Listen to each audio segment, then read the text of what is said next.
দর্শক, যে আমেরের কথা আপনাদেরকে বলেছিলাম, যার জন্য একবার নয় তিনবার বিমান এয়ারপোর্টে ফিরে আসতে বাধ্য হয়েছে, আমেরের কথা বলছি, যে একজন হজযাত্রী ছিল এবং তাকে নেওয়ার জন্য বিমান একবার নয় দুবার নয় তিনবার ফিরে এসেছে এবং তাকে নিয়েই সেই বিমান তার গন্তব্যে পৌঁছেছে এবং তিনি খুব চমৎকারভাবে তার হজ পালন করেছেন।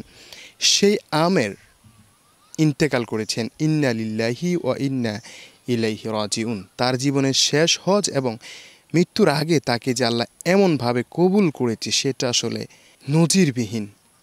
এই মানুষটাকে আল্লাহ পাক এমনভাবে কবুল করেছে, তিনি মারা গেছেন, তার ইন্তেকাল হয়েছে। ইন্তেকালের আগে যে কোনো সমস্যার কারণে তিনি হজে যেতে পারছেন না, বিমান ছেড়ে দিয়েছে, অলরেডি চলে গেছে। সেই বিমান তাকে নেওয়ার আগ পর্যন্ত ফিরে এসেছে এবং তাকে নিয়েই কিন্তু বিমান গেছে এবং তিনি হজও পালন করেছেন। সুবহানাল্লাহ।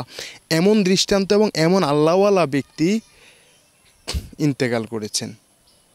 খুবই হৃদয় বিদারক এবং দুঃখজনক ঘটনা এবং তার মৃত্যুর আগে দৃষ্টান্ত তিনি রেখে গেছেন। আল্লাহ রসুলকে রাজি এবং খুশি রাখলে দুনিয়া আখেরাত উভয় জাহানে কল্যাণ। তার দুনিয়াবি কল্যাণ তো আমরা দেখেছি। তিনি যখন যে কোনো কারণে ফ্লাইট মিস করেছেন, বিমান ছেড়ে দিয়েছে, সেই বিমান যান্ত্রিক ত্রুটির কারণে আবার ফিরে এসেছে, আবার ঠিক করে আবার তাকে রেখে চলে গিয়েছে, আবার যান্ত্রিক ত্রুটির কারণে আবার ফিরে এসেছে। শেষ পর্যন্ত বিমান যিনি চালান, পাইলট, তিনি বলছেন যে এই আমিরকে ছাড়া আমি যাব না, কারণ কোনো সমস্যা নেই, অথচ বিমান চলছে না। কিন্তু আমিরকে যখন বিমানে উঠানো হয়েছে, সেই বিমানটা খুবই চমৎকারভাবে, আর কোনো ডিস্টার্ব নেই, গন্তব্যে পৌঁছে গেলেন এবং সে আমের হাসি মুখে খুশি হয়ে তার হজ পালন করেছেন। সে আমের দুনিয়ার মায়া ত্যাগ করে আল্লাহর ডাকে সাড়া দিয়েছেন, চলে গেছেন দুনিয়ার মায়া ত্যাগ করে।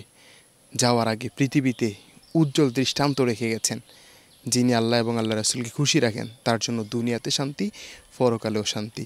দুনিয়ার শান্তি আমরা দেখেছি, আল্লাহ পাক তাকে কীভাবে কবুল করেছেন। কবরের শান্তি হয়তো আমরা দেখব না, তবে আমরা এটা বিশ্বাস রাখতে পারি সে আমের কবরে অনেক সুখে থাকবে।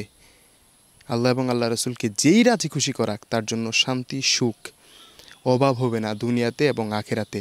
যেটার উজ্জ্বল দৃষ্টান্ত ছিল আমের, সে আমের ইন্তেকাল করেছে। ইন্না লিল্লাহি ওয়া ইন্না ইলাইহি রাজিউন। সবাই আমের জন্য দোয়া করবেন। আল্লাহ পাক যেন তাকে জান্নাতের উচ্চ মাকাম দান করে, আল্লাহ পাক যেন তাকে জান্নাতুল ফেরদাউস নসিব করে।